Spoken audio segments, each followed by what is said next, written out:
Tiens. Bonsoir à tous. Nous sommes heureux de vous voir si nombreux ce soir pour une nouvelle conférence qui porte aujourd'hui sur la relance de l'économie au Liban et en Syrie. Pour ceux qui viennent pour la première fois, nous sommes le Bloc National, un parti réformiste existant depuis 1949. Notre section parisienne, que vous voyez ce soir, est très active à l'étranger. Nous avons à cœur de participer à la vie publique et citoyenne du Liban, même depuis l'étranger. Dans cette optique, nous organisons des conférences et d'autres événements en lien avec l'actualité libanaise, afin de sensibiliser la diaspora aux affaires du pays, car la citoyenneté nous concerne tous, et que notre rôle n'est pas simplement de venir dépenser au pays, mais d'être acteur de sa vie publique où que nous soyons. Je serai votre modérateur ce soir, je m'appelle Yorgo Antoine. Afin d'introduire cette conférence, il est important de revenir sur les événements récents. Depuis la chute du régime de Bachar el-Assad, l'élection de Joseph Aoun et la nomination de Nawaf Salam, la question économique commence à revenir sur le devant de la scène au Liban et en Syrie. Récemment, certains motifs ont laissé place à l'espérance. Le nouveau régime en Syrie a tout de suite entrepris des efforts majeurs pour tenter de faire lever les sanctions qui pèsent sur son économie, tandis que le Liban tente d'entreprendre des réformes nécessaires à la reformation de son économie en crise depuis 5 ans. Par ailleurs, à l'occasion d'un déplacement en Irak, le président Joseph Aoun a fait référence à un projet de marché commun entre les pays arabes. Un certain enthousiasme commençait à se faire sentir. Mais la région est encore soumise à de grandes pressions, notamment après les bombardements israéliens sur l'Iran, qui ont engendré une guerre ouverte entre les deux et qui a menacé de dégénérer à nouveau sur les autres pays, tandis que la guerre à Gaza se poursuit et que le sud du Liban continue d'être la cible d'assassinats ciblés, et que la Syrie subit également des pressions. Les États-Unis ont rejoint la guerre, ce qui a fait craindre un embrasement général, avant que, il y a tout juste quelques heures, Donald Trump annonce un cessez-le-feu entre tous les protagonistes devant, selon lui, ouvrir la voie à des négociations de paix. L'incertitude règne, et elle est particulièrement dangereuse que nous sommes à la veille de l'été, et que le Liban compte encore plus que d'habitude sur cette saison pour voir revenir les expatriés et dynamiser l'économie en berne, tandis que pour l'heure, les annulations s'enchaînent et les prix des billets MEA ont explosé. Afin d'essayer d'y voir plus clair, nous avons invité messieurs Ishaq Diwan, directeur de recherche du Finance for Development Lab à l'école d'économie de la Sorbonne et professeur à l'AIUB, ainsi que monsieur Samir Aïta, président du Cercle des économistes arabes. Un tour de questions est prévu à la fin de la conférence. Alors, messieurs, bonsoir, merci d'être venus, d'avoir répondu à notre invitation. Nous allons commencer par un élément très simple en apparence, mais très complexe, étant donné que nous sommes beaucoup ici à nous poser la question. Avec les incertitudes de développement de ces récents jours et de ces quelques heures carrément, avec beaucoup d'efforts de précision, quelles sont les conséquences immédiates sur l'économie justement de ces événements qui se sont enchaînés il y a environ quelques semaines, depuis 3 semaines jusqu'à 2 semaines, jusqu'à ces derniers jours, ces dernières semaines. Vous voulez commencer? Oui, enfin, moi je dirais que c'est peut-être trop tôt pour le dire. Non, c'est difficile. Déjà, je dois dire que je suis pas habitué aux réunions politiques, mais je suis très content de ne pas être juste un analyste une fois, mais de sentir que avec les gens qui écoutent, peut-être faire une différence. Mais non, votre question, je crois que c'est un peu trop tôt. C'est comme vous dites, ça augmente l'incertitude. Mais bon, aussi bien au Liban, mais encore plus en Syrie. Il ne faut pas oublier qu'on est dans un état qui n'est pas du tout normal, qui est tout à fait anormal. On est dans un état au Liban où l'économie a chuté de 50% au moins, où il y a beaucoup de chômage, beaucoup de pauvreté, où l'État s'est effondré. On a un État qui est 4 fois plus petit qu'en 2018, donc des fonctionnaires pas payés, des professeurs dans des écoles publiques qui touchent très peu, donc toute une génération de jeunes qui ont mal étudié. Donc on fait face à des défis qui sont énormes. Et évidemment, à cela s'ajoute, ça dépend beaucoup aussi du fait d'être dans cette région qui est plutôt compliquée et qui nous crée beaucoup de complications. Donc, bon, on parlera un peu plus tard peut-être du fait que il y a beaucoup de choses à reconstruire, mais ça inclut aussi le système politique, parce qu'on bouge d'un système qui était, si vous voulez, un power sharing avec tout le monde, où le Hezbollah jouait un rôle très important de défense d'une oligarchie qui lui protégeait ses armes, et d'un système clientéliste, croniste, qui faisait que l'économie n'allait pas très bien même avant l'effondrement. Donc, on quitte ça, idéalement, et on va vers autre chose, et on ne sait pas exactement vers où on va. Et donc, dans ces transitions, comme dirait un historien connu, il y a beaucoup de démons qui peuvent surgir, qui peuvent être interpellés par ce qui se passe maintenant. Mais bon, en même temps, parfois, certains mandats sont bons, et ça peut aussi aider à la transition. Donc, c'est beaucoup d'incertitudes, dont on a du mal à analyser ça. Beaucoup d'incertitudes pour M. Timon. D'abord, merci beaucoup pour votre invitation. Conséquences économiques. Vous avez parlé de paix. Pour qu'il y ait une économie qui marche bien, il faudrait qu'il y ait une paix, mais quelle paix? Netanyahou a promis de changer le Moyen-Orient, et là, récemment, il a dit « je changerai même le monde ». Donc, on est dans une période où c'est même pas une Pax Americana qui est espérée, où il y aura, comme après la Deuxième Guerre mondiale, plein de bénéfices, etc. Mais c'est une Pax Israéliana, comme j'ai écrit l'autre jour. Qu'est-ce que ça veut dire pour nous? Est-ce qu'ils veulent, les Israéliens, même si on fait la paix avec eux, ce qui est le sens du processus, même en Syrie? Voilà, donc il y a un grand point d'interrogation qui est passé. Alors, ce qui est marrant, enfin marrant, ce qui est remarquable, c'est que la bataille pour la prise de pouvoir de la Syrie par les gens qui étaient à Idlib s'est déclenché 3 heures après l'annonce de Netanyahou qu'il arrête les combats au Liban. Et je crois pas que c'est un hasard. Donc voilà. Donc aujourd'hui, on a depuis 7 mois, déjà presque, un nouveau pouvoir en Syrie, et je dirais beaucoup d'annonces, beaucoup de marketing, 7 milliards de dollars d'investissement entre des Qataris qui sont liés à des anciens collaborateurs, enfin, hommes de Bachar al-Assad, avec le fils de Erdogan, avec des compagnies américaines qu'on connaît pas, pour changer l'électricité et améliorer l'électricité en Syrie. Beaucoup d'annonces. Il y a un train de Syrie, comme dit Monsieur Chara, en Syrie, alors que personne ne parle plus du Liban. Il y a eu, dans la réunion du printemps de la Banque mondiale et du FMI, 2 journées, la première sur la Syrie et la seconde sur le Liban. La salle sur la Syrie était pleine, il y avait plein de ministres, machin, etc., tous les grands directeurs. Il y avait une fatigue sur le Liban, et il y avait quasiment personne dans la salle du Liban. Donc il y a un train de Syrie, mais ce train de Syrie paraît pour quelqu'un comme moi un peu faux. Aujourd'hui, la Syrie est toujours partagée, divisée, sortant de la guerre civile. On a un pouvoir qui est venu de Idlib, quel que soit comment on le qualifie, qui gouverne Damas, mais qui est toujours indépendant. C'est-à-dire des ministres qui sont issus d'Idlib vont 3 jours par semaine continuer leur gouvernement qu'ils appellent de sauvetage à Idlib.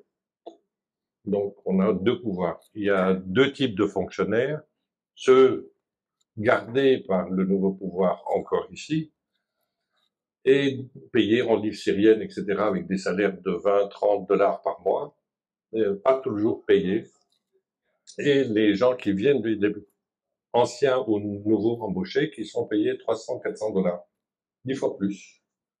Et ça gêne personne. Bon, ça a bloqué quelque chose au niveau de la Banque mondiale et du FMI en disant il faut qu'il y ait un minimum de fairness dans le traitement, mais il y a toujours un problème au niveau du fonctionnement de la Réunion de la Syrie, indépendamment du problème du nord-est de la Syrie avec les Kurdes qui sont toujours partagés. Donc la Syrie, il y a un nouvel État, ou un nouveau pouvoir qui est installé, mais l'État n'est pas encore fonctionnel à plein, même s'il y a dans le second gouvernement qui est venu des ministres qui sont très bien. Mais ils ont des commissaires politiques avec eux, comme dans le début de la période soviétique, machin. Donc mais ils sont pas Ils sont pas marxistes-léninistes. Pour la blague. Bon, donc tous les accords qui ont été annoncés sont vraiment mirifiques et ça montre un peu la volonté des gens de soutenir le pouvoir actuel. Mais ce qui est remarquable aussi, c'est, on reproduit l'exemple du Liban, il n'y a pas de transparence. On ne sait pas ce qu'ils ont signé. Exemple, CMA, CGM, ils ont signé un contrat alors qu'il y avait un contrat sous Bachar, mais on n'a pas publié. On ne sait pas ce qu'ils ont. On a annoncé 250 millions d'investissement, mais pourquoi faire donc dans la chose, etc. Il y a des opportunités pour les Libanais, etc. On pourra revenir dessus parce que ils ont besoin d'argent pour installer un nouveau pouvoir. Déjà, il y a eu un jeu monétaire. Je ne sais pas si vous avez remarqué que la livre syrienne s'est appréciée depuis la chaîne du pouvoir. Et c'est avec des méthodes dignes de Riyad Salam, en bloquant la liquidité en livre syrienne pour que les gens qui ont acheté à 14 000 vendent à 7 000 pour qu'on amène les dollars à Idlib avec des changeurs. Machin. Donc c'est très marrant. La contrebande continue alors que c'est une économie annoncée libérale. Je dirais, il suffit de passer. J'ai promis à Saad de l'amener avec moi. La prochaine fois que je vais à Damas, il suffit de passer entre Masna et Jdeïd, donc le no man's land entre les deux frontières, pour voir des centaines de voitures. Des centaines, pas. Avant, il y avait quelques voitures. Moi, j'ai pas connu depuis 2011, mais on me disait quelques voitures. Là, il y a des centaines de voitures qui remplissent de l'essence. Pourquoi il y a besoin de faire de la contrebande? Personne n'a compris. Justement. Voilà. Dernière chose, la Syrie est un pays agricole. Personne ne parle de la crise de sécheresse qui sévit actuellement, qui est un danger pour la Syrie et pour les Liban. Voilà. Très bien. Donc, en effet, ce qui prévaut aujourd'hui, c'est un état de transition. Comme vous l'avez mentionné, monsieur Diwan, des points d'interrogation, un impératif de souveraineté à retrouver, comme vous mentionnez, monsieur Raïta. Et cette souveraineté passe en partie par l'impératif de reconstruction. L'impératif de reconstruction, c'est une demande qui revient très souvent, qui est très très audible au Liban. Je pense que vous nous expliquerez également pour la Syrie ce qu'il en est. Car justement, nous sortons de situations difficiles, nous sortons de plusieurs mois de bombardements qui arrivent toujours aujourd'hui, mais disons que voilà, la très grosse intensité des destructions que nous avons vues sur le sud du pays, sur la banlieue sud de Beyrouth, sur l'Est, pour ne citer que ça, et d'autres régions évidemment. Et aujourd'hui, donc la question se pose, comment va-t-on reconstruire le pays? A fortiori, comment va-t-on reconstruire notre économie? Alors, comment les gouvernements respectifs abordent ces questions? Oui, déjà, c'est bien de remarquer qu'il y a beaucoup de choses à reconstruire. La reconstruction qui est détruite par les attaques israéliennes se chiffre à 10 à 15 milliards de dollars, c'est énorme. Surtout pour un budget de l'État qui est de 3 à 4 milliards seulement maintenant. C'était de 12 à 15 milliards il y a quelques années. Et il y a beaucoup de besoins. Qu'est-ce qui viendra de l'international? Une question qui se pose, mais certainement pas autant. Donc les demandes sont énormes. Les demandes déjà aussi pour le secteur financier, pour résoudre les problèmes du secteur financier, l'infrastructure qui n'a pas été maintenue, tout ça, donc avec un État très pauvre. Et on peut se demander deux questions déjà, peut-être. On a beaucoup moins à reconstruire qu'en Syrie, où en plus de l'économie de l'État et toute l'infrastructure est détruite. Donc, comment comprendre cela? Et deuxièmement, comment comprendre aussi le fait que la crise économique date quand même de 5-6 ans déjà. Rien n'a été fait pour l'empêcher, rien n'a été fait pour la résoudre. Est-ce qu'on a changé de système et quelque chose peut être fait pour reconstruire maintenant? Donc, il faut se demander un peu comment ça se passe. Mon analyse, c'est de penser que, contrairement à la Syrie, tous les partis politiques étaient au pouvoir à partir de 2011, pendant la guerre syrienne. Donc, les partis se battaient en Syrie, mais gouvernaient ensemble au Liban, un gros power sharing. Ça a gardé la paix civile, c'est très important, ça a préservé la paix civile. mais ça a donné à un gouvernement une vétocratie, si vous voulez, où on ne pouvait pas prendre des décisions importantes. Donc, on n'a pas pu prévenir la crise et on n'a pas pu résoudre la crise, on n'a rien fait pour résoudre la crise depuis 2019-2020, quand la crise financière s'est déclarée. Donc, la question de la reconstruction est aussi pour nous une question politique. Est-ce qu'on est dans une situation politique qui permet, en fait, la reconstruction? On peut réfléchir à cela. Quel genre de reconstruction? C'est aussi important de penser que ça peut pas être la même reconstruction qu'on a eue après la guerre civile. En 90, avec le système Hariri qui était basé sur la dette. Là, on a beaucoup de dettes, beaucoup trop de dettes, on peut plus s'endetter. Qui était appuyé par une communauté internationale très généreuse, qui ne l'est plus maintenant. Il y a des conditionnalités énormes, très difficiles, et puis il y a moins d'argent, les budgets sont beaucoup plus limités. Et donc, il faut penser beaucoup plus cette fois en termes de marathon plutôt que de sprint, et à une transformation du pays. C'est-à-dire qu'il faut bâtir progressivement une économie productive, qui puisse permettre à l'État de lever des taxes, de se développer. Il n'y a pas un plan Marshall qui va venir au Liban, peut-être en Syrie, mais je ne crois pas au Liban. Donc il faut vraiment se mobiliser les ressources du secteur privé surtout, parce que l'argent ne va pas tomber sur l'État.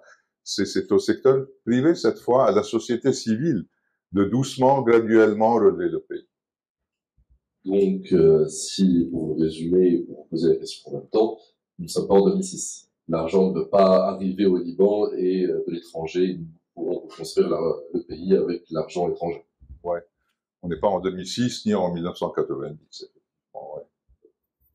Monsieur Reiter, pour la Syrie, qui sort du coup de plus d'une dizaine d'années de guerre civile, qui est une économie aujourd'hui exsangue, finalement.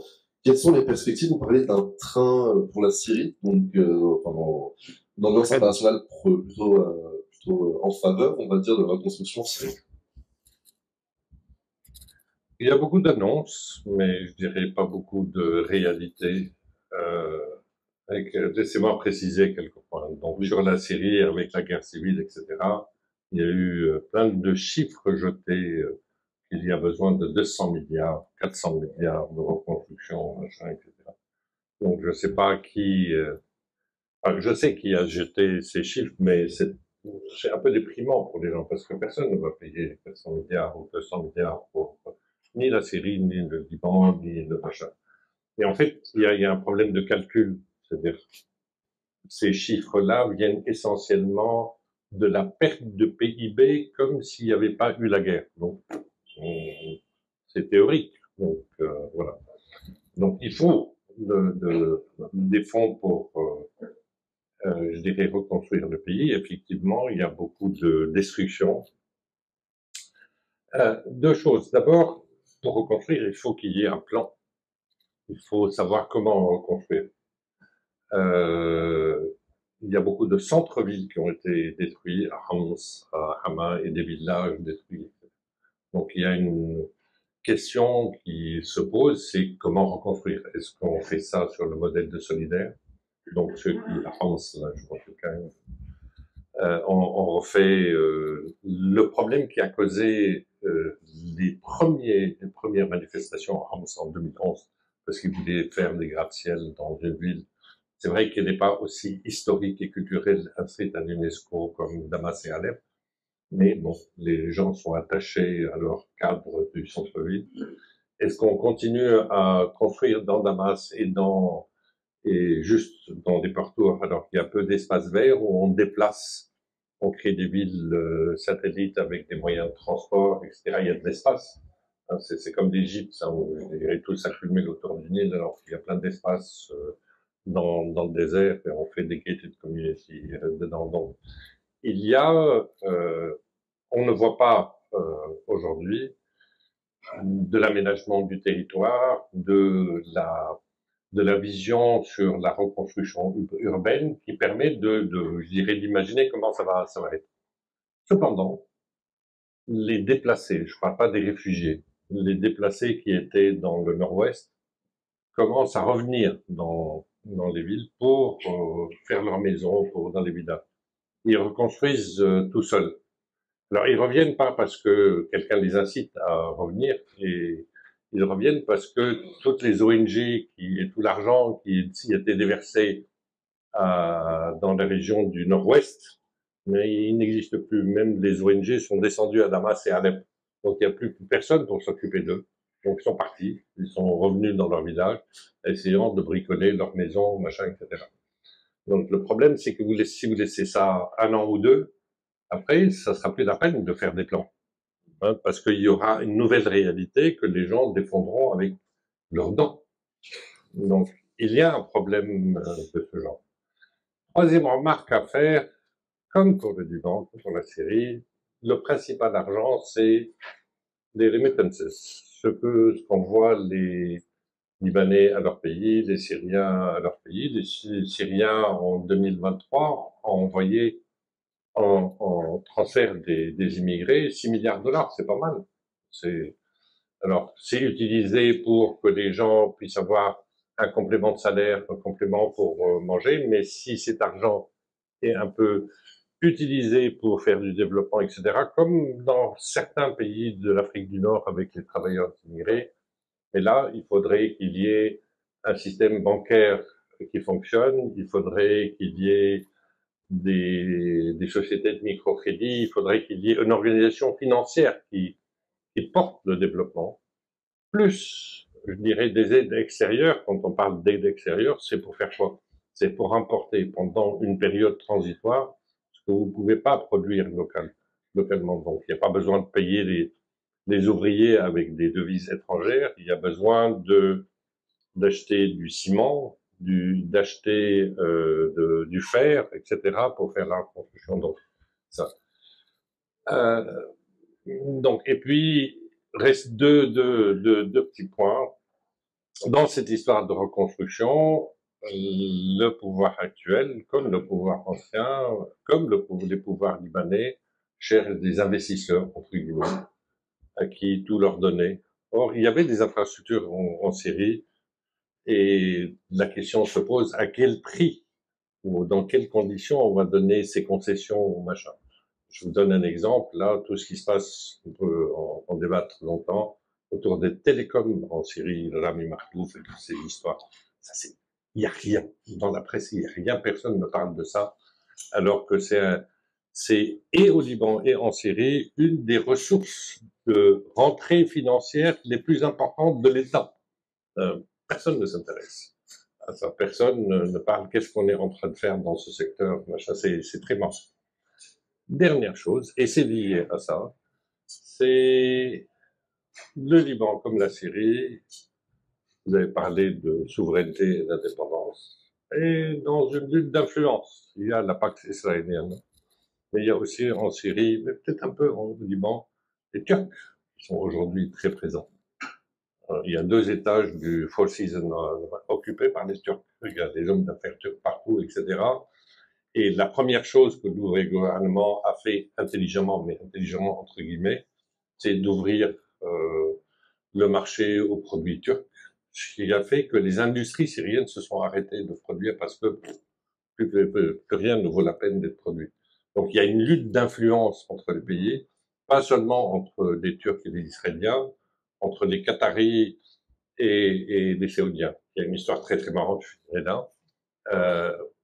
La Syrie devait, pour avoir des dons avec de la Banque mondiale et de l'IDA, 15 millions de dollars. Or, ils ont à la Banque centrale 15 millions de dollars. Et la première fois que la Banque mondiale était... Millions, 1 million par an, millions. Millions. Ils ont 15 millions de dollars, il n'y a pas de problème. Bref, il y a 3 milliards d'or en Syrie. Non. Et quand la première fois la Banque mondiale est allée là-bas, ils ont dit on vous paye. Non. L'annonce a été faite que l'Arabie Saoudite a payé les 15 millions. On ne veut pas, parce qu'on veut plus intéressant que 15 millions. 3 semaines après, l'annonce était faite que l'Arabie Saoudite va payer. Alors, on n'a pas compris. Elle a payé, elle n'a pas payé, machin, etc. Il faut libérer le machin. 3 semaines après, l'Arabie Saoudite et le Qatar se sont partagés pour payer. Alors, 15 millions de dollars. Bah, c'est une histoire marrante qui montre un peu la lutte d'influence entre les différents pays sur l'avenir de la reconstruction. Et pourtant, l'Arabie Saoudite a effacé la dette de la Syrie. On arrive de toute façon. Il n'y a pas de dette. Il n'y a pas de dette sur. Il y aura un temps de questions à la fin, ne vous en faites pas. Justement, vous parlez de plan, et c'est là où un point qui est assez important. Vous évoquiez un plan. Il y a manifestement toujours des difficultés structurelles qui persistent pour les deux pays. Donc, d'où l'affaire du plan. Entre autres, les deux pays souffrent d'une économie souterraine, avec un fort cash flow hors secteur bancaire, de problèmes sécuritaires et de souveraineté, de facto, et semblent encore tutélaires de développements géopolitiques internationaux qui sont plus grands que la région tout entière. Dans ce cadre, est-il raisonnable d'espérer de vraies améliorations sur un court à moyen terme, par exemple, considérant le début de la levée du secret bancaire au Liban et la question des dépôts encore en suspens, la loi étant partie au gouverneur de la Banque centrale pour commentaire récemment, considérant également la décision du GAFI de l'Union européenne de placer le Liban sur la liste noire. Question subséquente, peut-être qu'on y reviendra plus tard, mais quelles réformes et efforts politiques sont alors nécessaires pour dépasser en fait ces défis structurels dans les deux pays? Oui, merci. Donc j'ai tenu au début à rappeler qu'on vient de très bas et que donc il faut qu'on soit réaliste et qu'on travaille très fort pour le futur. Mais il est important quand même de savoir qu'aujourd'hui, il y a de l'espoir. On a un nouveau président, on a un gouvernement dont on peut être fier, qui travaille très dur, qui ont le savoir, qui sont connectés. Et donc on sent un changement qui est en train de s'opérer. On a vu, comme vous dites, la loi sur le secret bancaire, donc on commence, qui a passé, donc on commence à faire des progrès sur des formes très difficiles. Mais bon, c'est quand même un gouvernement qui a de la peine à faire les grandes réformes qu'on voudrait parce que, premièrement, comme je vous l'ai dit, les budgets sont très bas. Donc, pour faire quelque chose d'important, par exemple, on a voulu nettoyer la route de l'aéroport, que nos frères touristes arabes arrivent. On a fait payer à la milice parce qu'il n'y a pas de budget. Il n'y a pas du tout de budget. Donc, on commence très bas, mais quand même, il y a du potentiel. Quand on regarde dans le secteur privé, là aussi, c'est un secteur qui a beaucoup de potentiel. On voit un peu partout des îlots de qualité, des firmes qui ont survécu, qui ont du potentiel. Mais bon, en même temps, il n'y a pas de banque qui fonctionne. L'électricité coûte très très cher. J'ai parlé récemment à quelqu'un qui a une usine. 30% de ses coûts, c'est l'énergie et il n'y a pas de cash flow. Par contre, les salaires restent très bas. 5-6% de son chiffre d'affaires, c'est des salaires. Je crois que si ça c'est 40% en salaire, 3% en énergie. Donc c'est très difficile pour le privé de démarrer. Il faut régler ces quelques problèmes. Il faut régler les crises financières. Il faut que les banques se remettent à travailler. Et il faut que l'électricité, le problème de l'électricité soit réglé. Il faut aussi, un autre grand défi du gouvernement, c'est le désarmement du Hezbollah, qui est maintenant accepté comme le plan national, mais comment le faire? C'est difficile. Est-ce qu'on peut le faire à la vitesse auquel les Américains et nos voisins du Sud le veulent ou pas? Donc il y a des grands défis. Mais on voit quand même des possibilités. Pour le secteur bancaire en particulier, je crois que ce que le gouvernement aimerait faire, c'est vraiment faire un grand push en automne et essayer de passer les 2 lois qui restent en automne pour pouvoir commencer un programme du Fonds monétaire quelques mois quand même avant des élections qui sont en mai, pour qu'il y ait une dynamique de réforme qui s'enclenche avec un support international. Donc, vous voulez me demander si un programme du Fonds monétaire est très important. Il est très important. Pas vraiment pour l'argent qu'ils amènent. Ils vont amener 2-3 milliards de dollars sur 3 ans. Mais ils vont amener beaucoup de discipline dans des réformes qui sont quand même très compliquées. La réforme financière est très compliquée, techniquement, politiquement. dans le législatif. Elle est compliquée quand même, c'est une très grosse crise. Et ils vont pouvoir aussi débloquer le peu d'aide internationale qu'on peut avoir qui feront une grande différence. Quand on a un budget de 3-4 milliards de dollars, 1 milliard de plus, parce qu'on a vraiment le problème de la poule et de l'œuf, quoi. Sans État, on ne peut pas vraiment démarrer l'économie, résoudre, par exemple, les problèmes de l'énergie, et sans économie, on ne peut pas faire grandir l'État non plus. Donc, même une aide raisonnable peut faire une grande différence. Et il faut un programme du fonds, parce que les donateurs ont compris que le Liban, sans pression extérieure, ne bouge pas. Et donc, les conditionnalités vont être très importantes. Donc, la bonne séquence serait de pouvoir passer les deux lois dans les quelques mois qui viennent, en septembre, octobre, disons, donc un grand push, avec un programme du fonds après, avec une grande réunion des donateurs, sans doute à Paris d'ailleurs, en novembre. Il y aura un temps de questions à la fin, ne vous inquiétez pas. Sur la loi du secret bancaire, la loi du secret bancaire est en 3 temps. Le premier temps a été voté, il restera 2 sections à voter plus tard. Voilà, il y a 3 lois qui sont prévues, une à passer, il y en a 2 autres qui doivent passer. Et donc, comme je le dis, donc programme du fonds, réunion des donateurs, et puis, ça peut vous intéresser, il y a une réunion pour les secteurs privés qui est prévue maintenant, sans doute, autour de décembre, pour dire le Liban is in business again, et venez investir chez nous, etc. Ou du moins, venez retrouver des gens avec qui travailler, quoi. Voilà. Une petite question avant de vous donner le micro, Monsieur Areta. Vous parliez beaucoup, vous mettez l'emphase très souvent sur le secteur privé. Et alors, la question étant, le secteur privé certes, mais aujourd'hui les fonds des déposants sont encore bloqués dans les banques qui, comme vous l'avez évoqué, sont à la peine, on va dire. Est-ce qu'il y aurait, alors on sait qu'aujourd'hui le projet de loi a été renvoyé au gouverneur de la Banque centrale pour commentaire sur le projet pour avoir une solution au dépôt des citoyens. Donc est-ce qu'on a un certain avancement là-dessus? Et deuxième temps, selon vous, on va dire quelle est la réforme qu'il faudrait entreprendre ou continuer, disons, là, en priorité, pour ainsi dire. Donc, c'est certainement la grande priorité. Enfin, les 3 priorités du gouvernement sont le secteur financier, les armes du Hezbollah, et remettre en marche un processus politique, disons, de Taïf, donc sentir qu'il y a un progrès au niveau politique. Bon, on a Ali Mbayed, la grande spécialiste du secteur financier.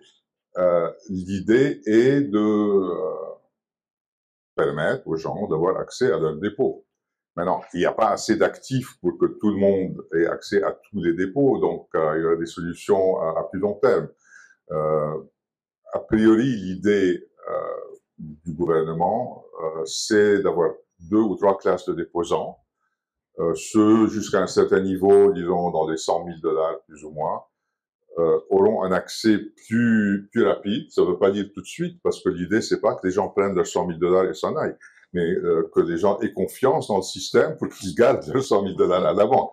Donc, on va nettoyer, si vous voulez, les balances des banques de façon à ce que les gens aient confiance, que les banques puissent repartir, être recapitalisées et financer l'économie du futur.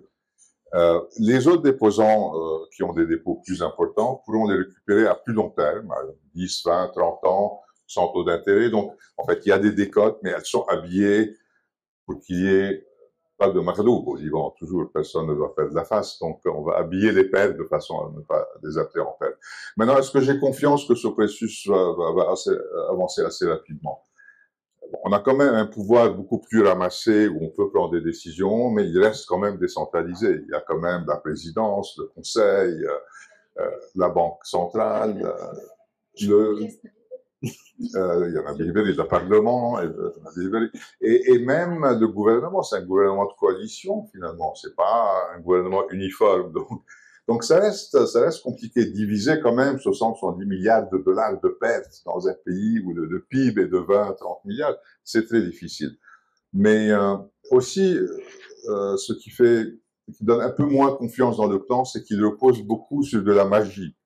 La magie, c'est que on va récupérer une grosse partie des pertes dans des comptes qui appartiennent à des pouvoirs qui n'existent plus. On va reprendre les intérêts trop élevés qui ont été payés, ou on va ramener l'argent qui s'est enfui. Donc tout ça, c'est d'un point de vue de justice sociale, c'est très important, mais c'est pas trop réaliste, il me semble non plus.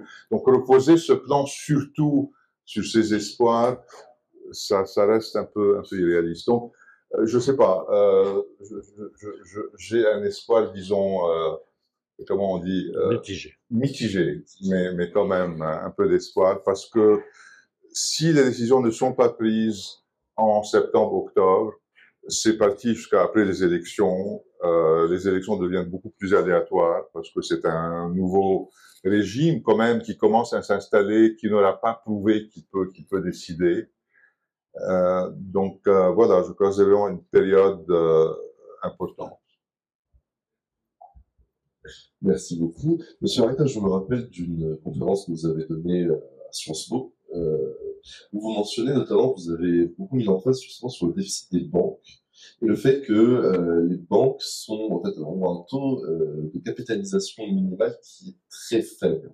Alors, c'est vrai que je me rappelle cet élément-là, mais donc, du coup, selon vous, en termes de défi structurel, où est-ce qu'on en est, que peut-on faire j'ai pas dit exactement ça, mais c'est pas grave. Vous voulez que je commence Rappelez-moi, oui. Vous voulez que je commence par les banques? Oui, comme ça. Voilà. Je commence par les banques. Donc, le hasard a fait que j'ai travaillé sur l'économie politique de la crise financière libanaise. Et la conclusion de ça, quand vous faites ces calculs, toutes les banques libanaises sont en faillite si vous faites le bilan par un cabinet de titre respectable. Fini. Non. Sont toutes en faillite. Donc, par la loi, vous pouvez les mettre toutes en faillite.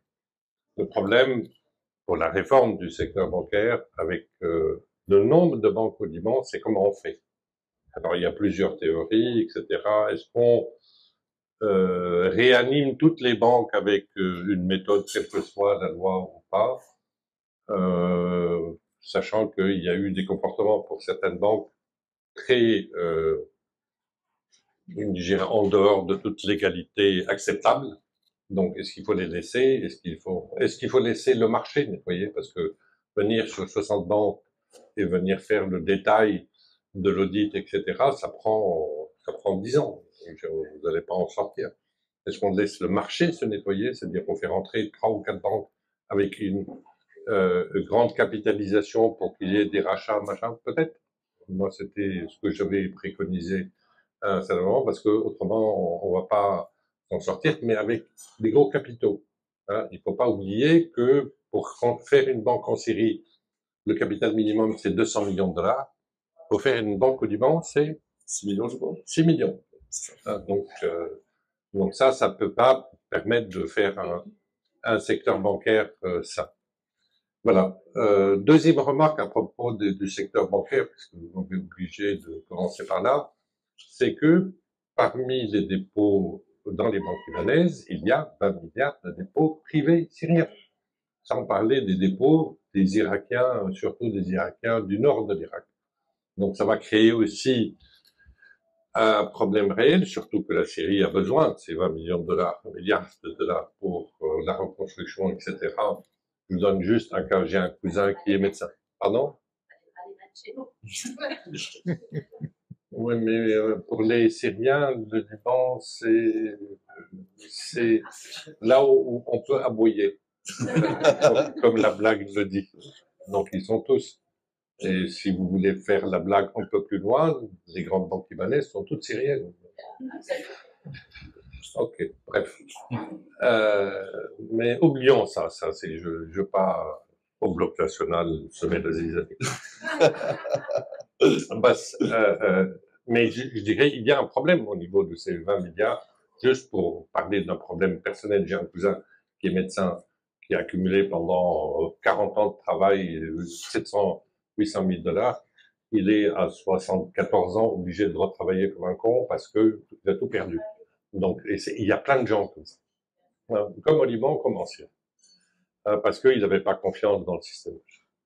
Alors, la deuxième remarque sur les banques, qui est très marrante, malgré la guerre et la diminution de l'activité, les banques syriennes sont plus saines que les banques libanaises.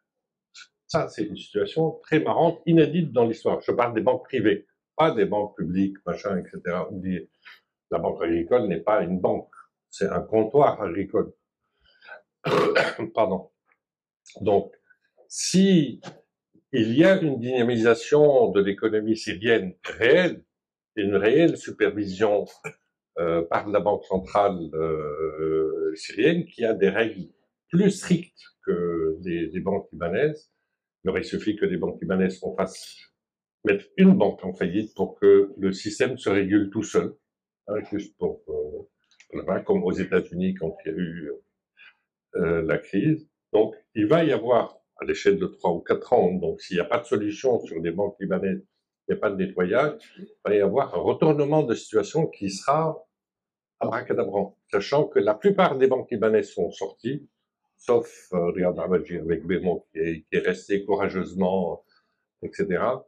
La plupart sont sorties, mais il y a des banques jordaniennes, des banques du Golfe, des banques islamiques, des banques machin. Et moi, mon grand étonnement, c'est quoi? C'est que la Qatar National Bank a continué à fonctionner en Syrie, alors que Qatar finançait l'opposition syrienne. Donc, je dirais comment ça a été régulé, c'est quelque chose qui est à prendre dans les livres d'histoire. Voilà. Donc, il y a un problème au niveau du secteur bancaire. Le secteur bancaire syrien a besoin de réformes, d'aller regarder. Il y a 2 banques qui ont des problèmes, mais le reste des 20 ou 25 banques sont à peu près saines. Donc, elles peuvent reprendre leur activité de manière machin. Et il y a les sociétés de microcrédit, hein, qui sont aussi très dynamiques et très importantes pour la suite, et au Liban et en Syrie. On parle pas beaucoup des sociétés de microcrédit au Liban qui ont souffert avec la crise. Vous pouvez donner des exemples, histoire que tout le monde voit plus ou moins ce que c'est qu'une société de microcrédit? Un nom connu, quelque chose. Bon, il y a le plus célèbre en Syrie, c'est un truc qui s'appelle que l'Agacan a fait. Hein, donc, et ce qui est marrant que pendant toute la période des sanctions européennes, l'AFD, la KfW allemande, etc., sont restés actionnaires de cette banque de microcrédit, alors qu'ils disent on a coupé toutes les relations avec la Syrie. Donc ça, c'est se foutre de la gueule du monde. Donc, bref. Donc il y a toujours des dessous de l'histoire, machin. Donc ça, c'est une des banques de microcrédit qui est la plus puissante, mais en Syrie. Voilà, donc, mais je veux revenir sur le thème de la réforme. Il y a 2 choses différentes entre la Syrie et le Liban. En Syrie, il y a eu toujours un État fort. Je parle pas du pouvoir. Bachar al-Assad, c'était un assassin criminel, machin, mais l'État fonctionne. Et moi, j'ai fait dans une conférence à Damas juste après la chute. Ce sont des héros. Comment, avec les sanctions, avec les machins, etc., ils ont maintenu une population de 16 millions de personnes en vie avec des subventions, des choses, etc., alors que les aides allaient surtout dans les zones du nord-ouest et du nord-est. Très peu arrivaient dans la Syrie, entre guillemets.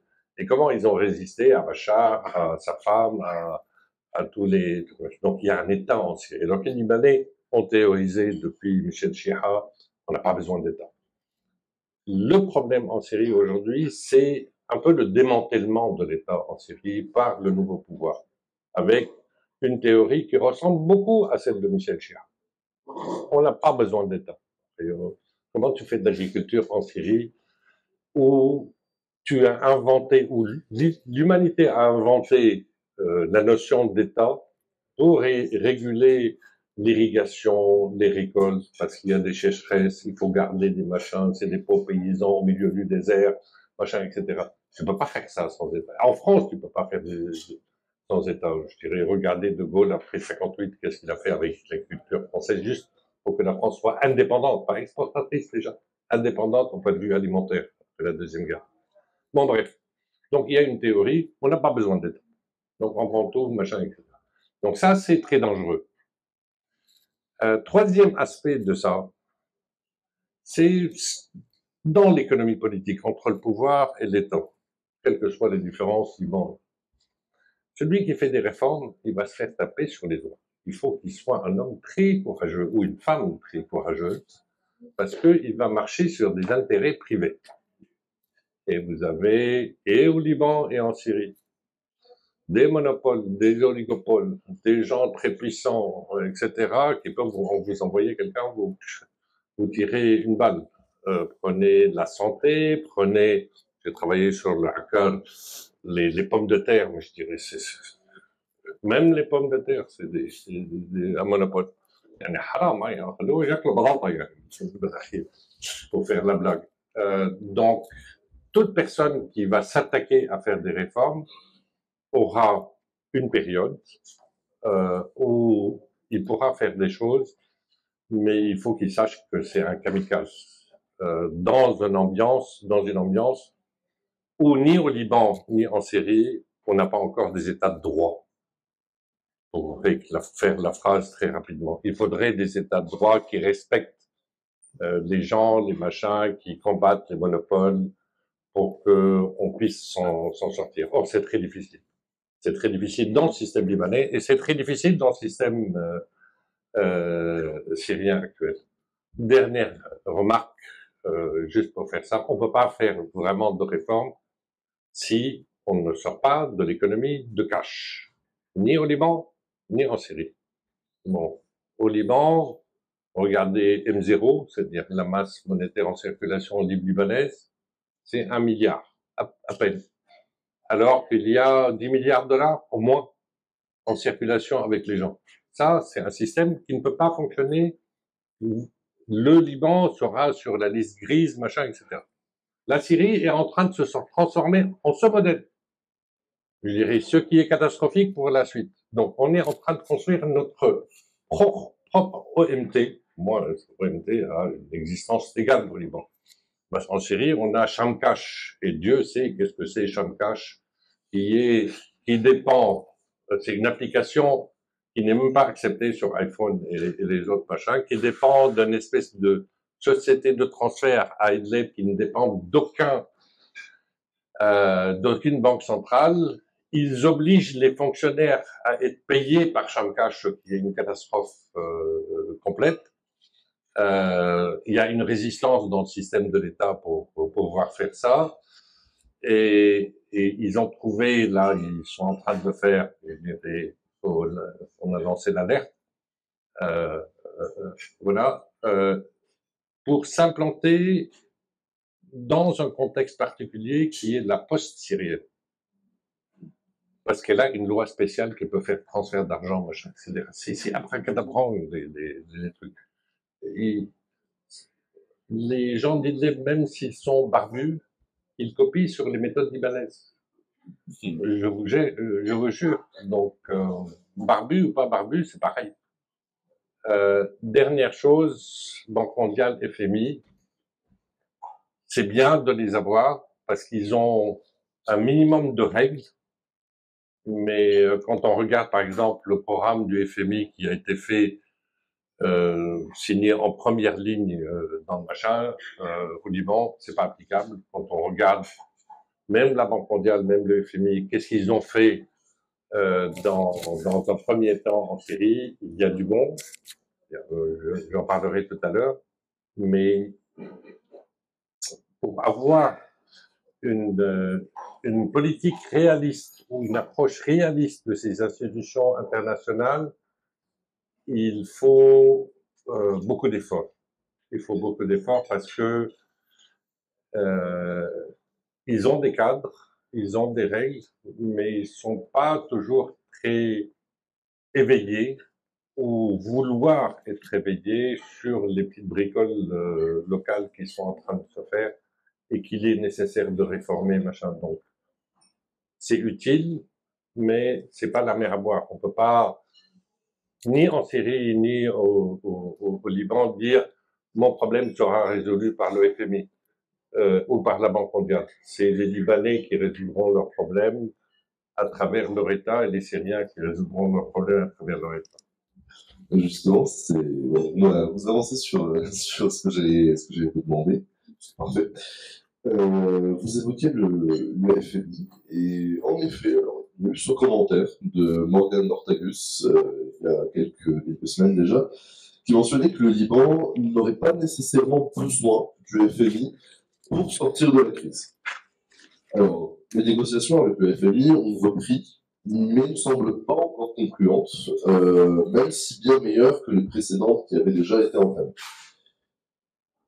La question étant, côté syrien, ça fait depuis, je crois, 2009, les dernières négociations avec le FMI environ, et il est revenu récemment également pour revenir discuter de la situation etc. La question maintenant, c'est à quel point ces deux négociations peuvent-elles aboutir, première chose, et à quoi pourrait amener un accord avec le FMI.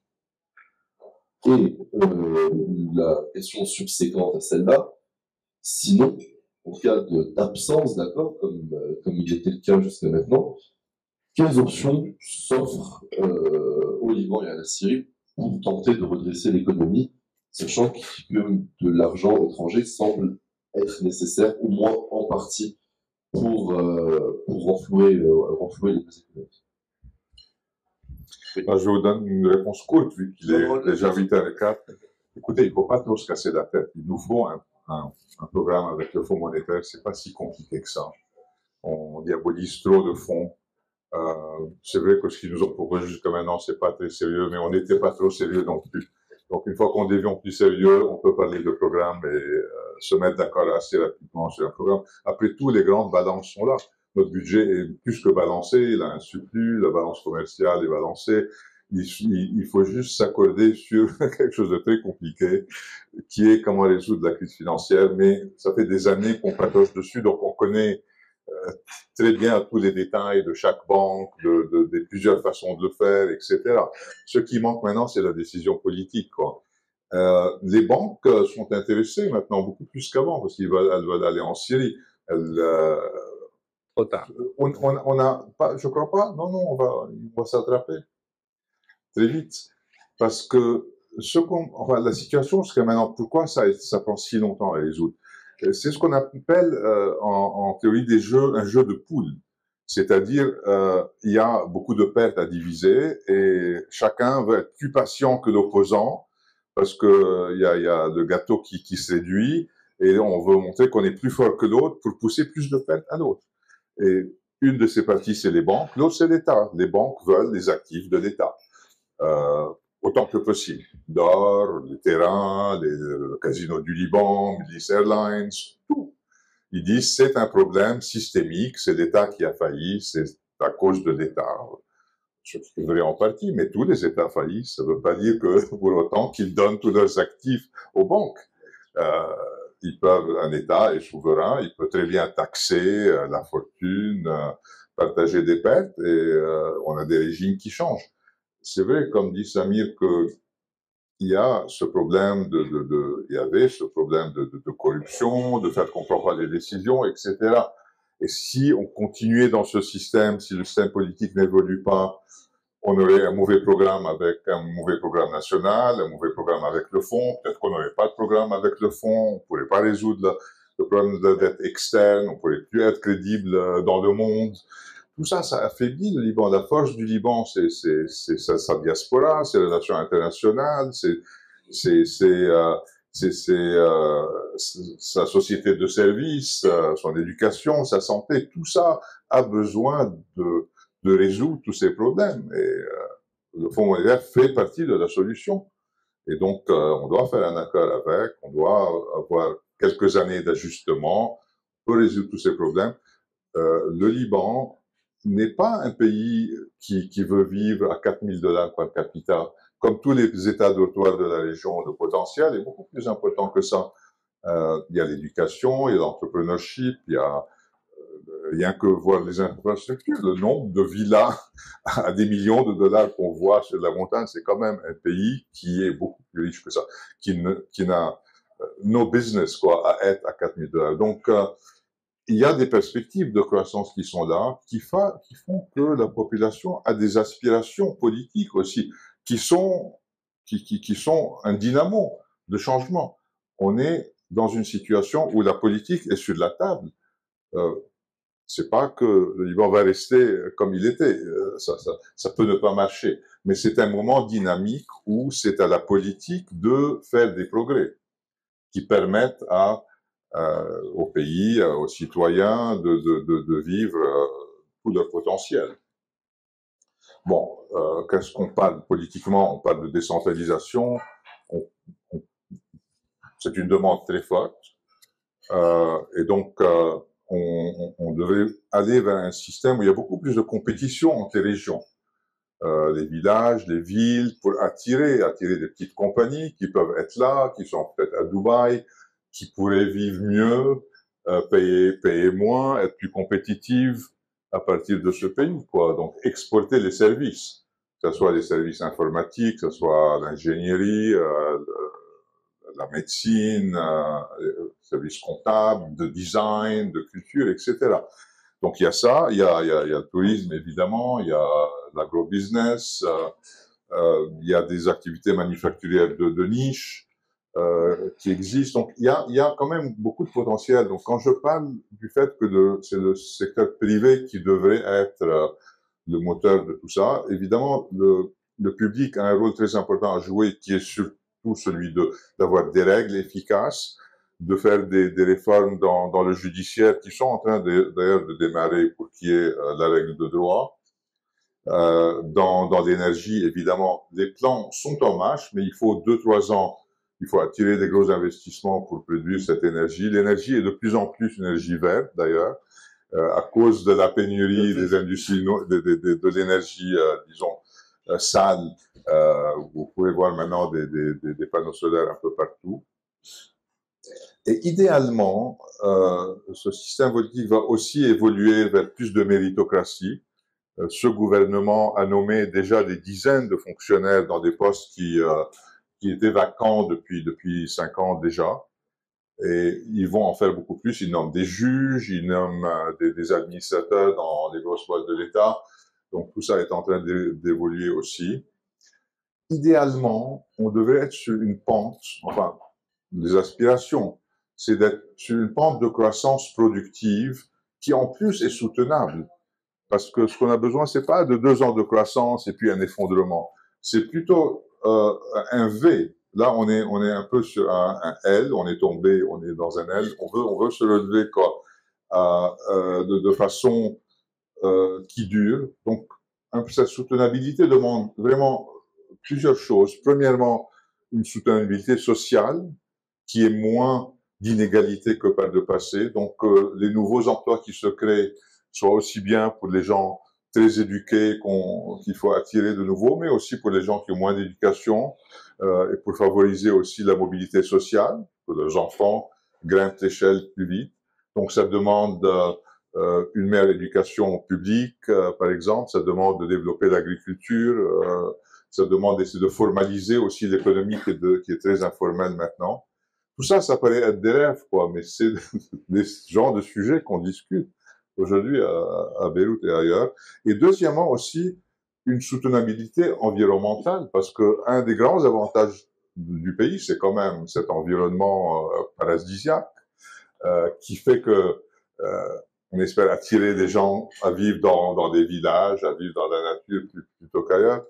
Et cet environnement a payé très cher les années de guerre, les années de corruption, avec beaucoup de forêts qui ont été dévorées par les routes, par des habitations qui ont été construites un peu sans planification, quoi. Donc voilà un peu.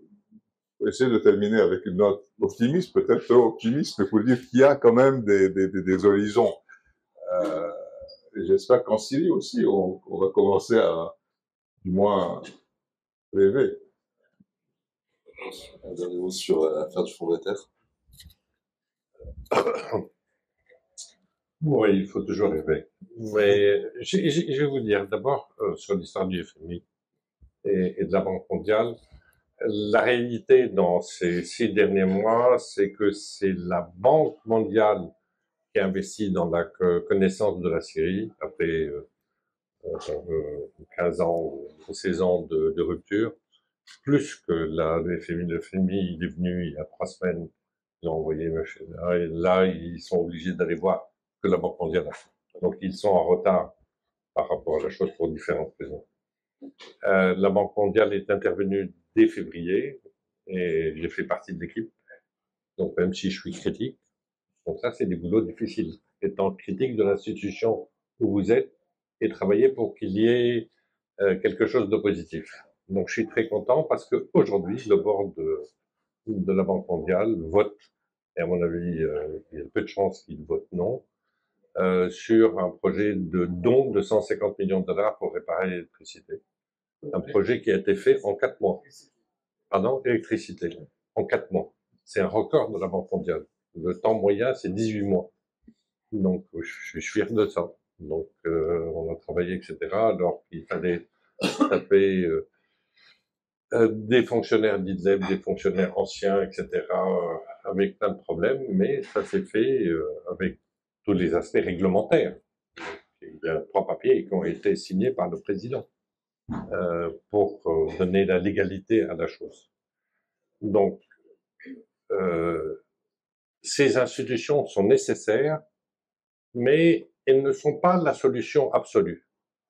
Aucun Libanais, et je dis ça sérieusement, ne doit oublier que le FMI connaissait et a envoyé une mission en 2016 et savait que la Banque centrale était en faillite, que les avoirs extérieurs nets étaient négatifs.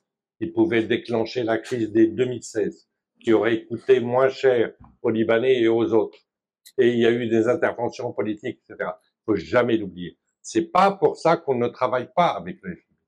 Parce que ce sont des institutions internationales, etc. Et qu'on a besoin de, pardon? Mais il faut être vigilant. Comme disait Ishaq, c'est quand vous avez un État fort qui peut négocier avec ces institutions-là que vous pouvez faire des choses. Mais si vous n'avez pas d'État fort et vous avez plein d'interventions étrangères qui jouent, vous n'arriverez à rien du tout. Donc je suis désolé de dire ça aussi abruptement, etc. Je voulais faire une remarque sur la dette syrienne. La dette syrienne aujourd'hui, telle qu'elle est reportée, c'est 22 milliards de dollars. C'est 15 milliards pour l'Iran. Donc c'est déjà les 3 quarts. 1 milliard pour la Russie, après les chiffres qui sont reportés. Et puis il reste donc 5-6 milliards pour les autres pays. Il n'y a pas de dette vis-à-vis de l'Arabie Saoudite. Il y a pour les fonds arabes, il y a une dette vis-à-vis de la Banque européenne d'investissement.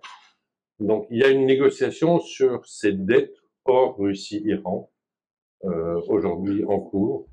Donc, je suis quelque part caché dans le machin pour essayer d'aider ces choses-là. Donc ça avance. Et ça, dans un contexte où le budget de la Syrie est comme le Liban aujourd'hui très diminué, autour de 4-5 milliards, donc c'est rien du tout par rapport à ce que c'était avant. C'est nécessaire pour pouvoir redémarrer le pays d'une manière bon, alors la dette de l'Iran, qu'est-ce qu'on en fait, je sais pas. Le FMI et la Banque mondiale sont utiles, juste pour vous donner une blague. On a un nouveau gouverneur de la Banque centrale qui est sympathique, c'était un auditeur de Deloitte & Touch, qui se vissait sur les banques libanaises. Pour la chose négative, c'est qu'il a sorti un décret, enfin une circulaire de la Banque centrale de Syrie en disant vous pouvez pas retirer vos liquidités des banques, mais si vous déposez maintenant, vous pouvez les retirer. Donc il a fait rentrer la Syrie dans un fresh money en 2 semaines. Là, il y a eu un tollé général contre lui. Laissez l'argent, notre argent ancien, mais ne racontez pas de conneries. Donc, ce qu'il y a valu d'être envoyé pendant 1 semaine au FMI à Washington pour faire un refresh du machin, etc. Donc le FMI est utile. Donc je raconte des histoires idiotes, mais la réalité, c'est ça, je dirais. Et les partis politiques doivent traiter avec les grands principes, mais doivent aussi ont une responsabilité d'éveiller la population sur les enjeux majeurs, sur comment les choses se jouent, à la fois au point de vue des jeux des puissances, au point de vue des choses internationales. Pas de gros slogans, etc. C'est la réalité qui prime. Et moi, j'aime pas le mot corruption. Corruption, c'est pour les petits fonctionnaires. Je peux comprendre qu'un petit fonctionnaire qui reçoit peu d'argent soit corrompu. La corruption à haut niveau, c'est pas de la corruption, c'est de l'économie politique de pouvoir. Donc, qu'il faut dénoncer, qu'il faut rétablir l'État au Liban, en Syrie, parce que la seule chose qui préserve ces pays-là, comme dit un ami qui est à Beyrouth, c'est un État souverain et fort, c'est-à-dire qu'il peut imposer sa volonté sur l'extérieur et sur les acteurs locaux pour le bien public. Merci. Merci à vous. Alors je vais refermer la conférence avant de vous ouvrir le chapitre pour vos questions, en rappelant que le Bloc national est à l'origine de la loi sur le secret bancaire qui a fait la richesse du Liban à une époque. Cette loi s'accompagnait toutefois d'un volet qui n'a jamais été appliqué, qui concernait la lutte contre l'enrichissement illicite, notamment des personnes politiquement exposées. Nous considérons l'assainissement de la gestion des fonds de l'État et des dépenses comme une priorité. Et ainsi, nous avons plusieurs projets sur comment réduire le déficit de l'État et la réforme du rôle de la Banque centrale en la réorientant vers ses missions principales et notamment la solvabilité financière du secteur bancaire. Aujourd'hui, nous voulons promouvoir une économie productiviste autour de zones économiques spéciales afin de tirer profit du haut potentiel et du taux d'éducation supérieur au Liban et tirer parti des avantages comparatifs de nos régions au moyen de fonds municipaux indépendants permettant une décentralisation de l'économie et une autonomisation des municipalités. Enfin, nous considérons que le Liban doit redevenir une force diplomatique au moyen d'accords bilatéraux avec ses partenaires et développer ses relations économiques partout dans le monde. Merci à vous. Vous pouvez maintenant...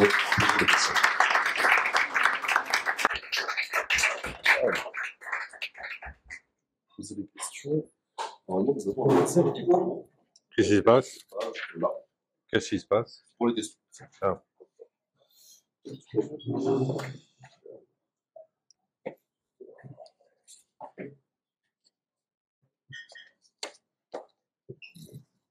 Commencer avec vous en temps. Ouais, je sais pas si je peux. Mais voilà, Là, on va pas très loin. Vous inquiétez pas. Bon, je vous donne le mien, moi je n'ai pas de... Non, c'est bien, ne rentrez pas dans. Gardez le garde de l'œuvre pour la fin.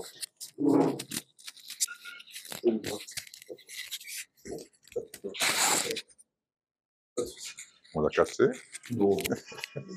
Mais on peut s'entendre, de toute façon, c'est une petite salle. Hein. Bon, oui, c'est plutôt quelques commentaires sur ce que vous avez dit. Si vous pouvez garder les questions courtes, précises et questions, s'il vous plaît, histoire que tout le monde puisse poser. Oui, non, pas de souci, mais que tout le monde puisse parler. Moi, je sais rien, je suis pour la liberté. Alors, vous avez fait une insinuation, un rapport avec l'arrivée de Shara et la connivence israélienne. D'après moi, Israël a été pris le coup parce que c'était le premier défenseur d'Assad et Erdogan, plutôt Hakan Fidan, a pris avantage du vide entre Biden et Trump pour placer le plafond de négociation haut. Ils ont fabriqué Shara et ils l'ont utilisé justement parce qu'ils avaient peur que Trump ne déclare l'autonomie kurde qui va affecter la Turquie. Or, ils ont réussi à ce jeu, mais ils ont donné une baffe en même temps aux Israéliens et ils ont pris le coup, les Américains étant dans la mi-temps. Ça, c'est alors, je ne suis pas d'accord avec vous. Shara est une fabrication 100% turque. Pourquoi? Parce que nous arrivons maintenant à l'influence turque sur la reconstruction de la Syrie.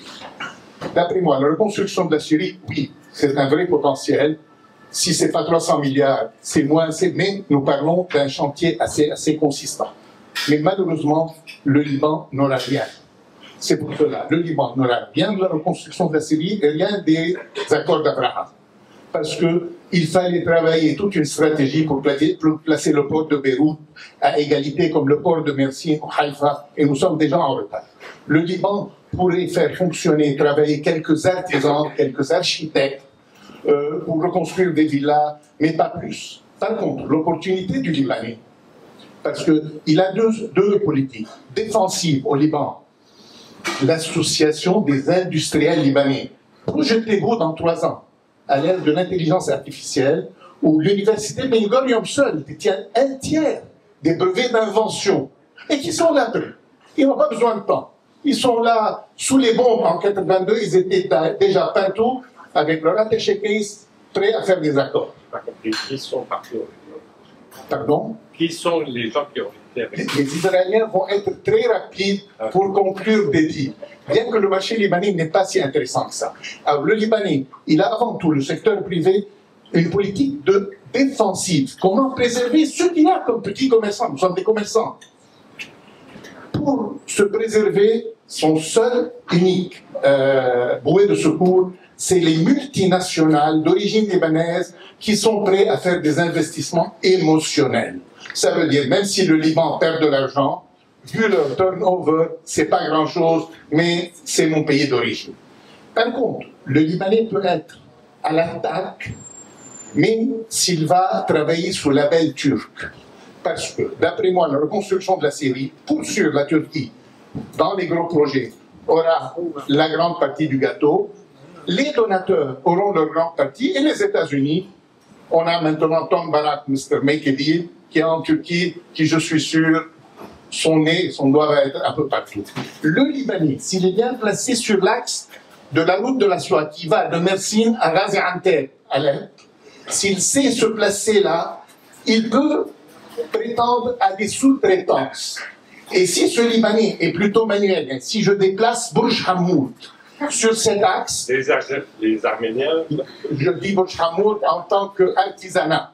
Si je place l'artisanat sur cet axe, oui, notre artisanat risque de prendre des sous-traitances, mais pas plus que ça.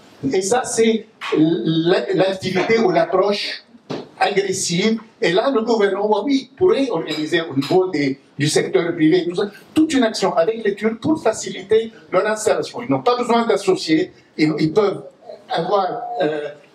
ouvrir des sociétés en quelques secondes, seuls, ils n'ont pas besoin de protection, et surtout, ils peuvent bénéficier de ces faveurs politiques, que ce soit des Turcs ou des Américains.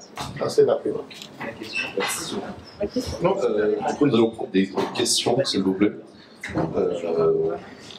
Y aurait-il une question dans la salle?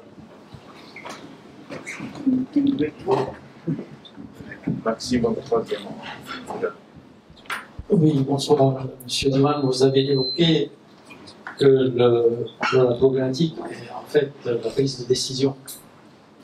Si j'ai bien compris, on va avancer. Donc, à votre avis, quels sont les obstacles à cette prise de décision? C'est-il au niveau gouvernemental, parlementaire, présidentiel, d'équation régionale? Voilà. Et ma question pour M. Haïta, c'est...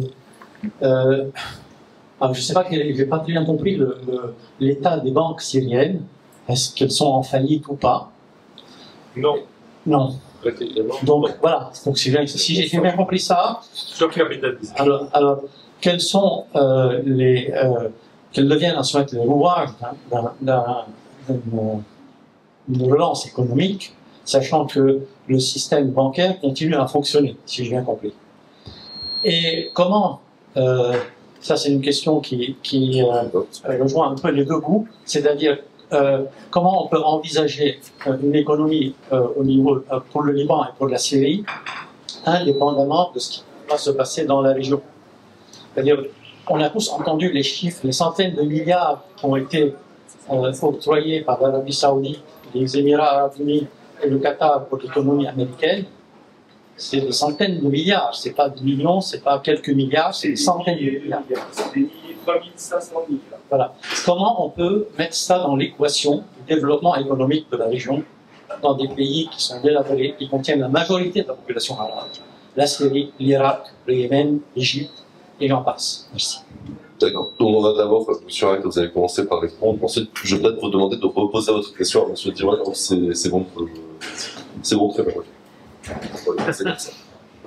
Voilà, juste, je sais pas quoi vous répondre. Un commentaire. C'était pas une question. C'était pas une question, des questions. Moi, mais juste une chose, puisque j'en ai pas parlé dans le corps du sujet.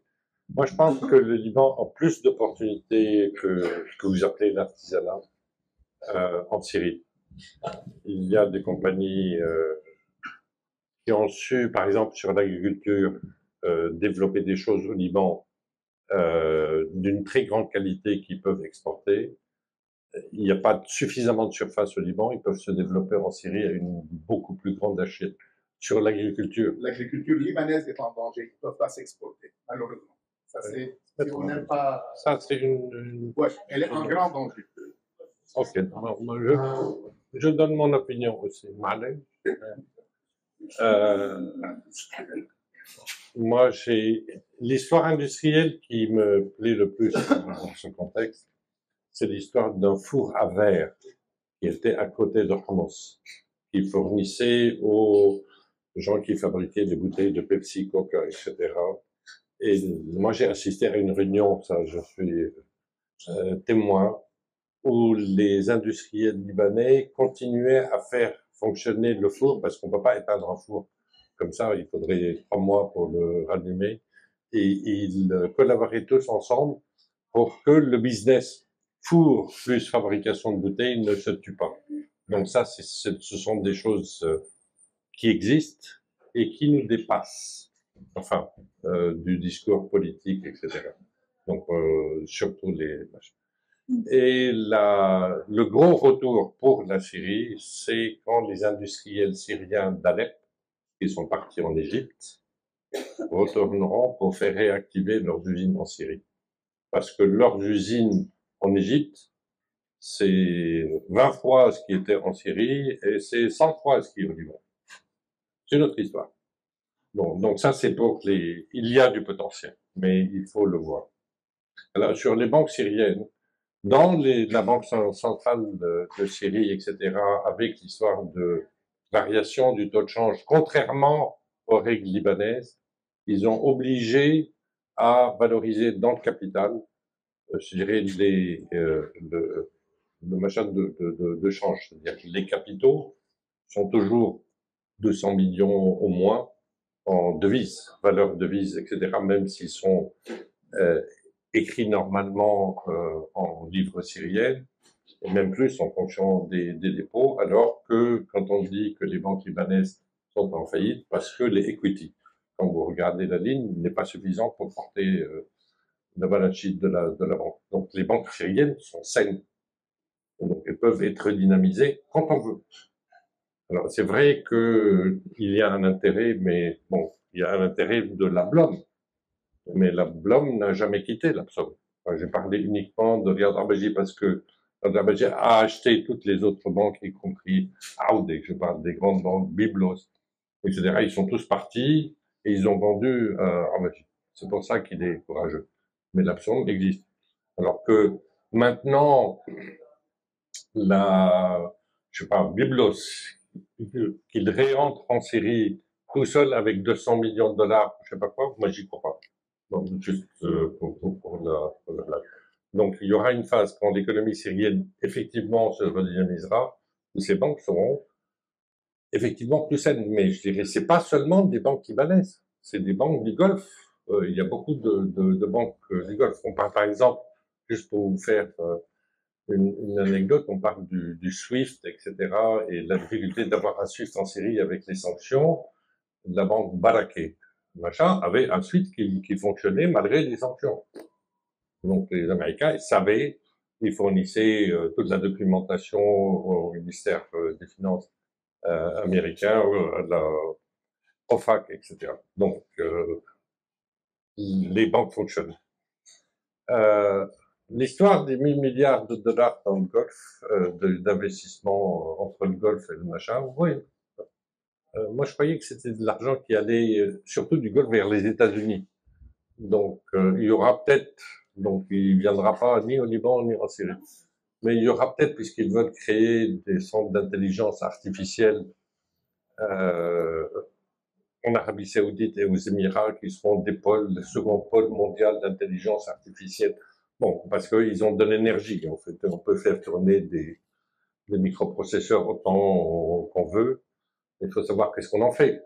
Alors, il y aura peut-être du service et des informaticiens libanais, syriens, etc., qui trouveront du boulot dans ça. Mais bon, le Liban et la Syrie n'en profiteront en termes de transfert d'immigrés. Donc, voilà.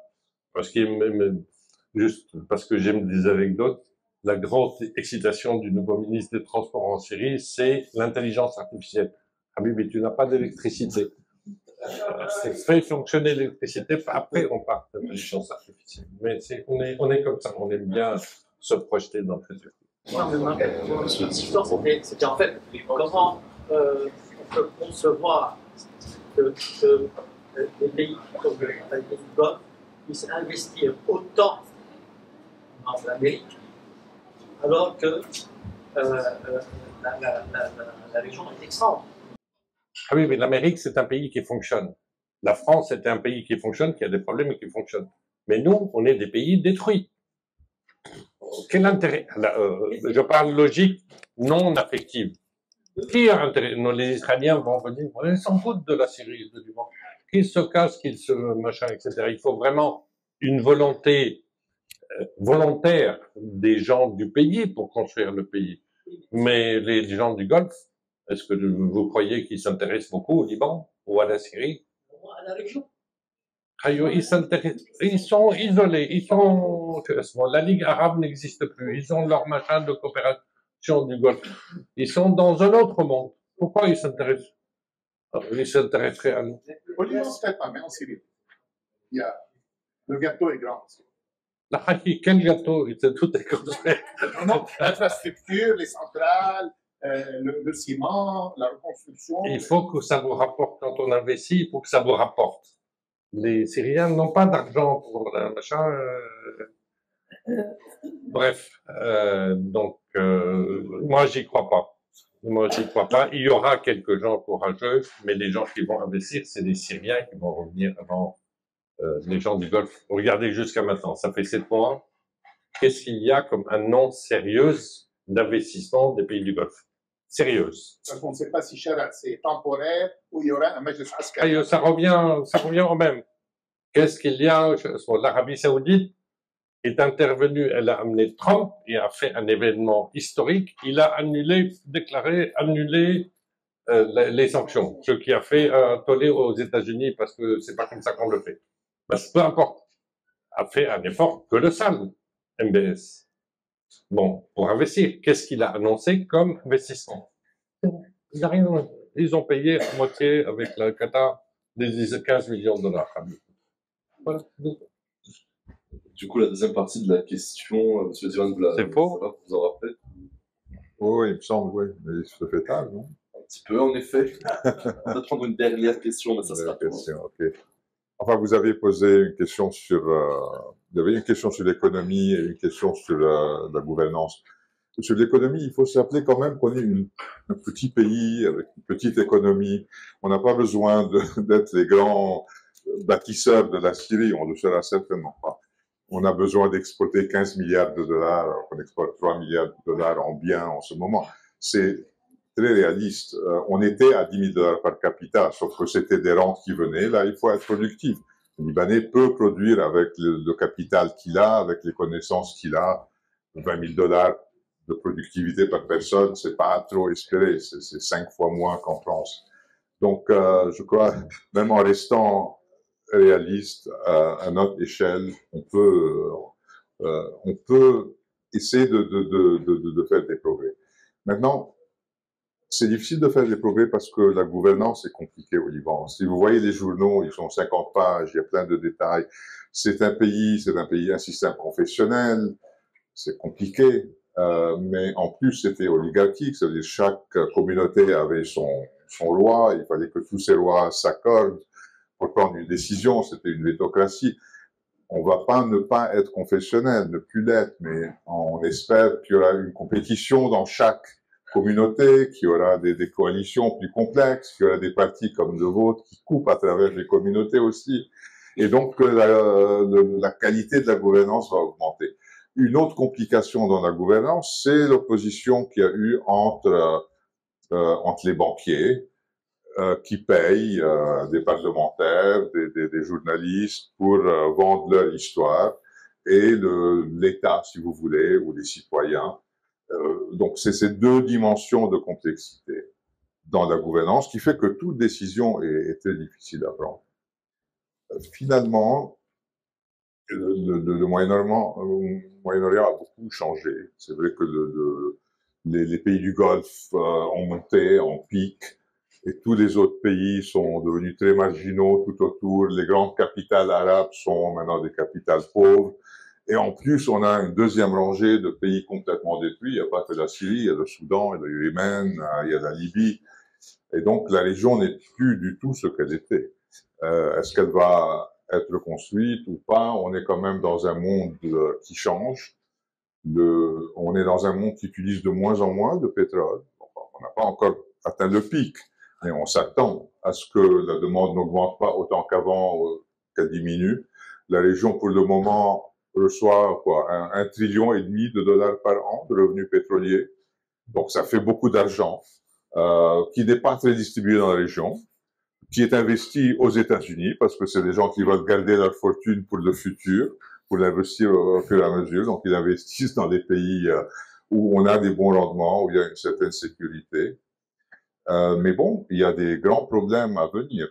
Pour que ces pays puissent continuer à être les derniers à vendre le pétrole, ils montent dans l'échelle géopolitique, ils ont plus de voix, ils font partie du G20, etc.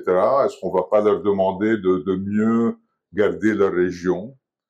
On est dans un monde qui se déglobalise, où les chaînes de valeur reviennent dans les régions. Est-ce que ils verront un intérêt à un marché arabe, peut-être, pas pour construire de la Oumma, mais pour pouvoir investir dans un endroit où ils auraient potentiellement plus de sécurité? Je ne sais pas. Il y a des grandes transformations qui font que on a de la peine à voir les grandes choses. Mais bon, pour un petit pays, c'est pas ça qui compte. Ce qui compte, c'est bien se gouverner pour pouvoir être un peu plus productif, utiliser mieux ses avantages comparatifs.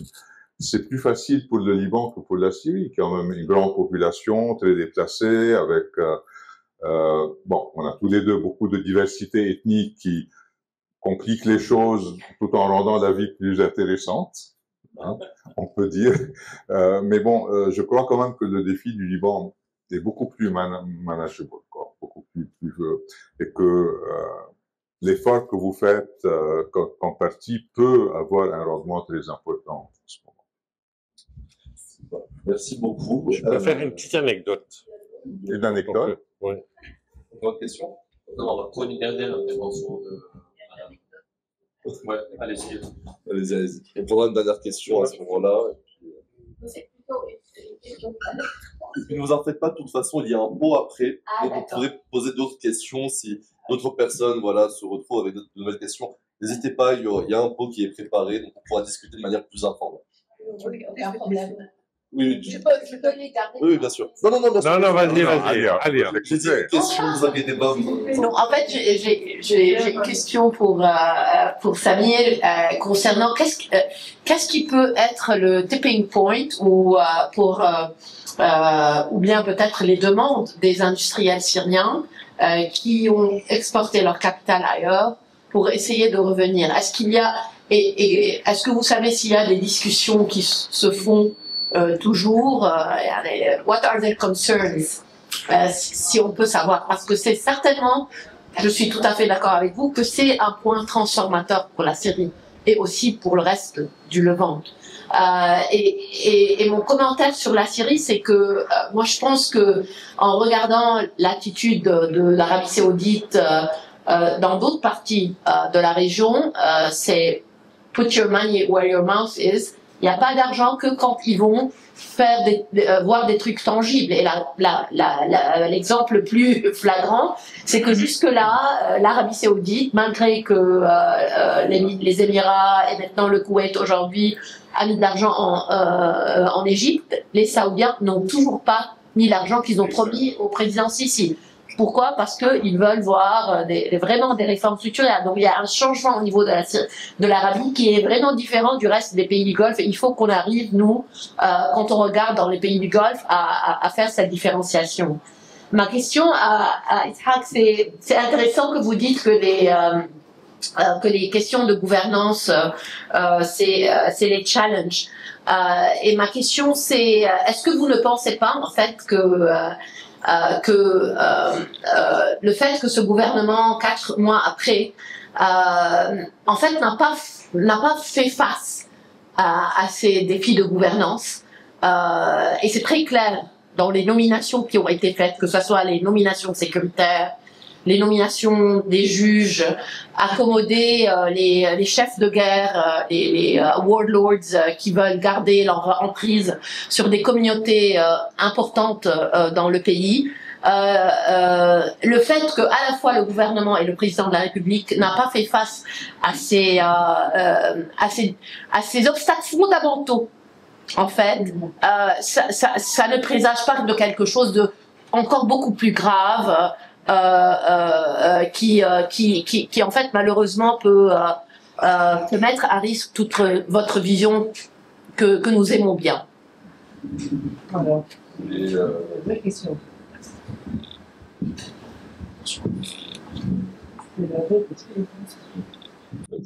Les industriels syriens en Égypte et ailleurs,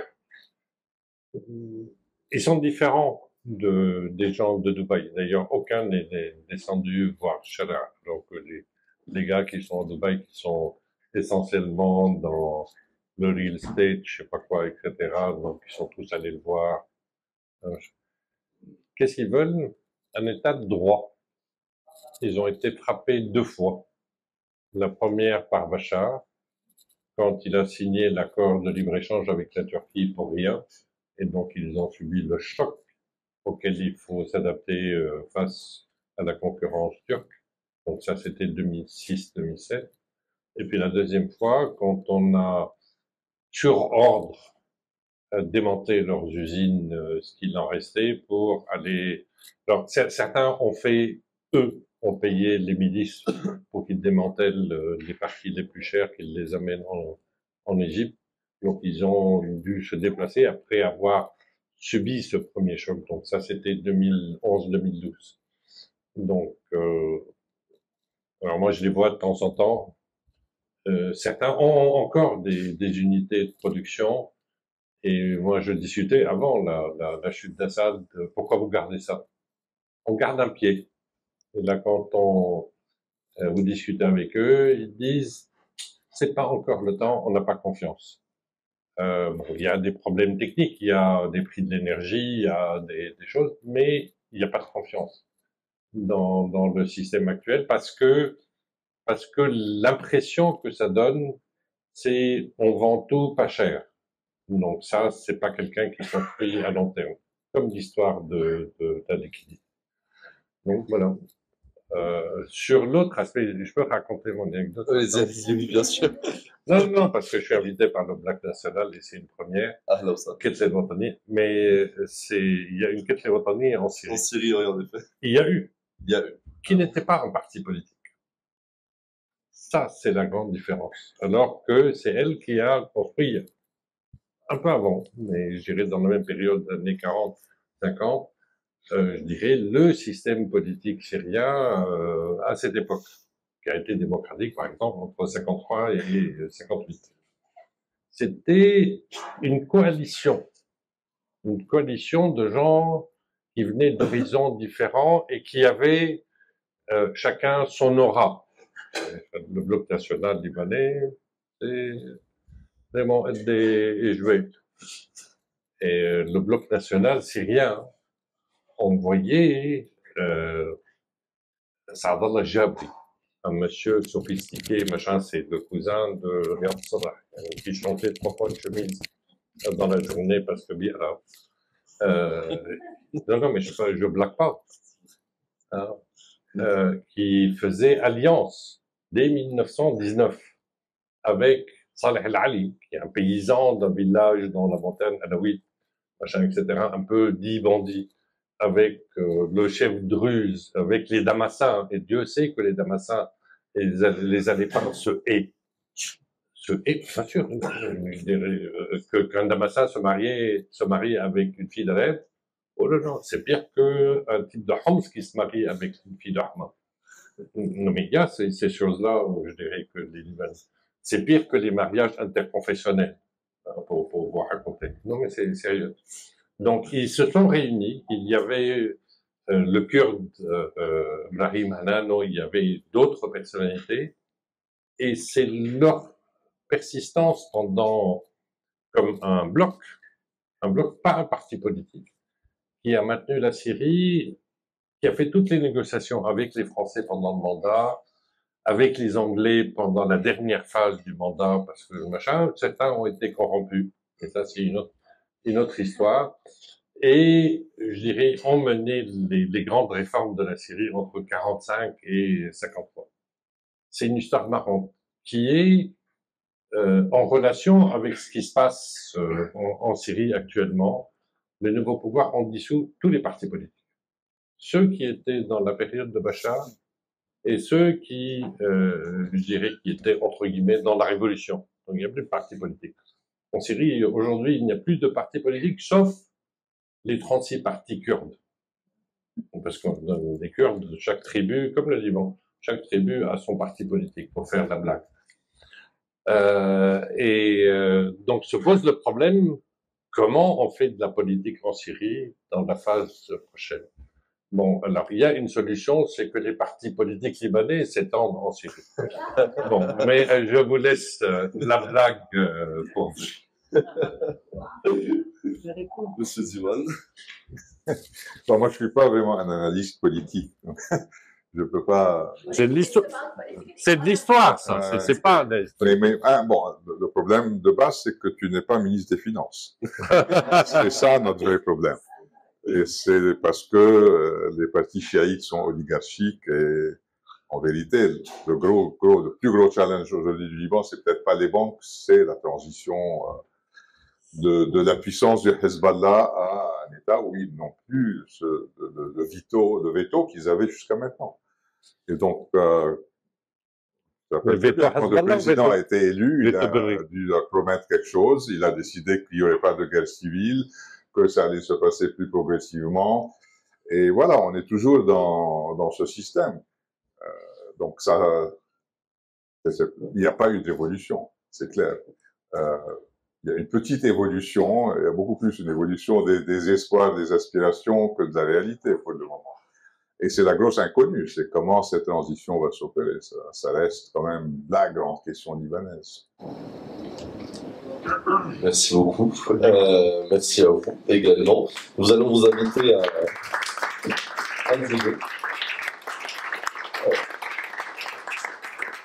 et voilà, donc Ahla wa Fik, n'hésitez pas à venir à discuter, on a un temps d'échange informel ou bienvenue à vous et n'oubliez pas de bien voir les 2 prochaines éditions.